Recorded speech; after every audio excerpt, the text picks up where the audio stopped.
My ex-wife cheated on me with my golden child brother and gave birth to his baby. Now, my family, which always hated me, begs for money after I got promoted. I, Jason, 30M, got divorced from my wife Kayla, 28F, 2 months ago. She had been cheating on me with my estranged brother Dylan, 28M, for quite some time, and 4 months ago, I finally found out when she told me that she was pregnant. At first, she tried to convince me that the baby was ours, but Dylan's frequent visits made me question everything. So, I decided to check her phone. When I confronted her about what I found, she ended up confessing that she'd been cheating on me with my brother since she didn't really have any other option anymore. My family and I hadn't been on speaking terms ever since I left home at 18. They had always treated me like an outsider, even in my own family, while my brother was the golden child. I remember once when I got accepted into Riverton State University. I thought it was a little strange that they started the celebration meant for me without me. But then I saw the cake and completely lost it.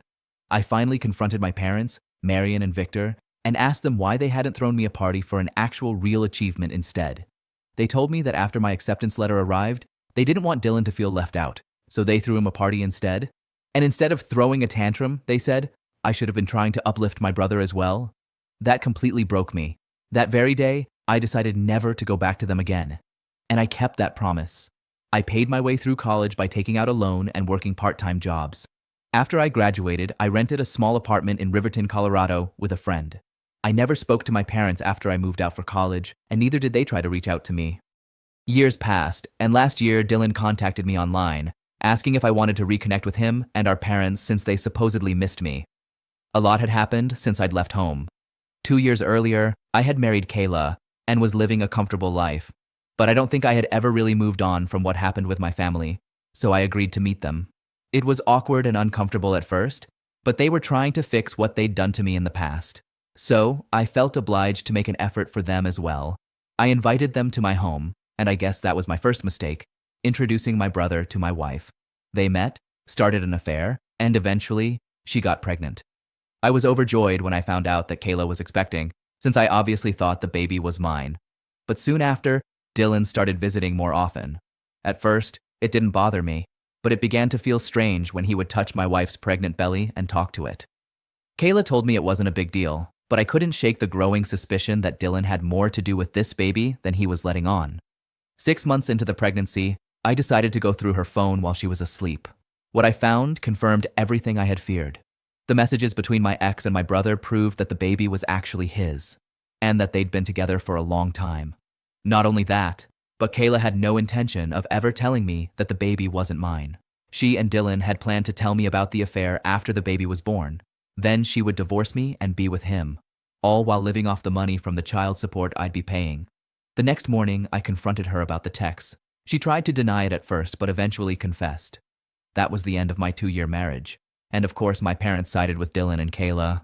All their talk about how both of us were equally important to them turned out to be nothing but empty words. When my ex and my brother announced our divorce on social media and her decision to marry him, my entire family fully supported them. No one cared that they had destroyed my trust and damaged my mental health. Not only had Kayla lied to me for 6 months about the baby, but it felt as though I had lost both my wife and my child. It was devastating. My parents told me that it was for the best, and once again refused to even acknowledge that Dylan had done anything wrong. In fact, they said I should be happy that my ex-wife and my brother had found happiness, and that I should join in their celebrations. Once again, I cut them out of my life. And that ended up complicating my divorce as well. My ex-wife walked away with a huge settlement sum and my car, all because my family sided with her during the divorce. Since she was with my brother Dylan, they supported her in everything. She and her lawyer came up with some story about how I was supposedly toxic and controlling and had forced her to quit her job, even though it had been her own choice. My family backed her up, claiming that the reason they'd cut me off years ago was because of my so-called bad temper and misogynistic attitude. With all of them united against me, the evidence was stacked in her favor, and I ended up losing a lot of money in the divorce. Thankfully, I got to keep the house. When the divorce was finalized, I was just relieved that it was finally over, that I wouldn't have to see any of those people ever again.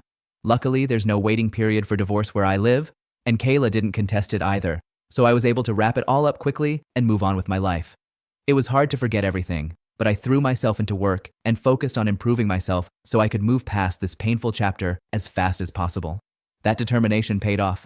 2 weeks ago, I got a promotion, better position, better salary, and even a new company car. The works. I couldn't have been happier. To celebrate, I decided to treat myself to a solo dinner at one of my favorite restaurants, the Copper Birch. But I made the mistake of posting about it online, and within a couple of days, my mother, Marion, contacted me, asking me to come visit. I was honestly baffled about what they could possibly want from me now. We hadn't spoken since the divorce was finalized, and they had stood by my ex and her lies. I ignored her messages for a few days, but then she started calling nonstop. Eventually, when nothing else worked, she showed up at my office. She refused to leave and even got into an argument with the receptionist, which was incredibly embarrassing. To make her leave, I promised that I would visit them in a few days, and that was the only way I got her out of there. A couple of days later, I finally visited my family. They had used the settlement money to move into a bigger house so they could accommodate the baby, who had been born just over 3 weeks ago. I figured the alimony I was paying was also helping with their bills, but honestly, it didn't affect me that much. The payments were a small part of my salary at this point, and I could afford it. When I arrived, Dylan wasn't home and Kayla was asleep, so it was just my parents who spoke to me. I didn't try to make small talk. I simply waited for them to get to the point. After about 5 minutes of silence, my father, Victor, finally blurted out that Dylan had been fired from his job and that the alimony and settlement money weren't enough anymore. They said they'd seen my post about the promotion and were hoping I could help them out since they were running low on money. My parents had retired a long time ago, Dylan was unemployed, and Kayla obviously wasn't going back to work anytime soon. The alimony wasn't enough to cover the expenses for a family of 5, especially with a newborn in the house. I knew that, but I was still shocked that they had the audacity to even ask me after everything that had happened. I was so stunned that I didn't say anything for several minutes. When I finally came to my senses, I decided I didn't need to entertain any of this. I simply stood up and left without a word. When I reached the door and opened it, I found Dylan standing outside. My parents called after me, begging me to stay and hear them out. Dylan looked a little startled to see me there, but I didn't say anything. I just walked past him. It was raining heavily, and the short walk to where I'd parked my car left me completely drenched. I was already in a horrible mood. Now, this is where I might have been the bad guy, because my parents and Dylan followed me outside. While I was looking for my keys in my pocket, they decided to ask me for help one last time, and this time, it was my brother who spoke. He's always been smug and arrogant, a direct result of the way our parents treated us, so it was strange to see him asking me for help. It must have taken a lot of convincing from my parents for him to do that, which only proved that they were truly struggling. Still, I lost my cool. I ended up telling them to leave me alone and said that if they were really that desperate for money, they could ask strangers on the street, since someone who didn't know them would probably feel more pity for their situation than I did. After saying that, I got into my car and drove away, leaving them all standing there in the rain. I'm not going to lie. It felt pretty satisfying to finally stand up for myself. My family had done nothing but mistreat me my entire life. It's been 2 days since that happened, and now I'm not so sure if I was right. My mother, Marion, has been texting me nonstop. I feel guilty for not helping them because I know I have enough money and sending them a small amount wouldn't hurt me. But after everything they've done, it just feels like they're trying to use me again. So I'm wondering, am I the bad guy for refusing to help my family financially after they took my ex's side during the divorce? Update 1. I decided not to help them. It was a big decision for me because I did feel terribly guilty about abandoning them. But then I realized they'd been abandoning me my entire life. Even during the divorce, they were the ones who threw me under the bus. So why should I hesitate now? I told my mother to stop harassing me, or I'd have to get my lawyers involved, and that it wouldn't end well for them. Naturally, that made them angry. A few days later, my brother Dylan showed up at my house to talk. He said that while he felt sorry for how I'd been treated as a child, he couldn't help the fact that he was just inherently better than me. And that's why our parents treated him differently. He also told me I should stop being weird about it and understand that our parents were only doing what any normal parents would have done. According to him, I should be helping them now that they're struggling, instead of holding grudges like a child. I laughed right in his face because of how absurd he sounded saying things like that. I told him that instead of wasting time trying to put me down and guilt-trip me, he should be out looking for a job. That clearly struck a nerve. He started yelling, saying that I was just jealous. Jealous that not only our parents, but even my ex-wife Kayla had always preferred him over me. According to him, my refusal to help was nothing but revenge. I didn't even bother arguing. I just agreed with him, told him that yes, I was doing it for revenge, and there wasn't much he could do about it. That made him furious. He shouted that he was going to come after me and force me to hand over the money one way or another, and that I'd regret ever talking to him that way. Honestly, I didn't take any of it seriously. He can try to intimidate me all he wants, but I know he's not capable of doing anything. I'm not worried in the slightest. Update. 2. 3 days ago, Dylan visited me again and tried to convince me to help them, but he failed. My parents had already tried and failed too, so this time they sent Kayla. She decided to call me. I was hesitant to answer, but then I figured that if I didn't, they'd probably show up in person again and waste even more of my time. So I picked up. And honestly, it was unbelievable how entitled and manipulative these people can be. She started off polite, saying that, as I already knew, she and her family were struggling financially. She said that while she realized I had no reason to help them after everything they'd done, she still wanted me to be the bigger person. She tried to play on my sympathy, reminding me that my parents had paid for everything when I was growing up, and that she had done her best to be a good wife. Yeah, sure. Except for the part where my parents never cared about me and always preferred my brother, and where she ended up cheating on me with the same brother I used to complain about.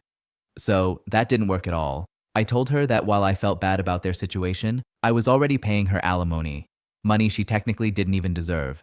She had cheated on me, but she still got it, thanks to my family lying for her and painting me as the villain. She started crying on the phone, saying that I was being selfish and heartless, which was pretty ironic given everything she'd done. When I still refused to help, Kayla told me that Dylan was right, and that I'd left her with no choice but to get the law involved. She said she was going to demand a higher alimony payment and drag me to court to humiliate me all over again. Honestly, I'd like to see them try. The first time around, I was so emotionally drained and depressed that I didn't even bother fighting back or trying to prove them wrong. I just gave in and agreed to pay alimony without attempting to show that their accusations were false.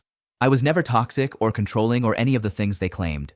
Kayla had no reason to cheat on me, and she didn't deserve a single dollar from the divorce. But back then, I didn't care. I just wanted it to be over, no matter the financial loss. This time, though, I was ready to fight, and to finally teach my family a lesson. Update. 3. In a surprising twist, my ex-wife actually followed through with her threat and filed for higher alimony, claiming it was justified after my promotion. But this time, I wasn't going to let things slide so easily. I contacted all our mutual friends and told them what was happening, even filling them in on the truth about the past, because most of them only knew that we had separated and had no idea about the real reason. They were shocked, to say the least.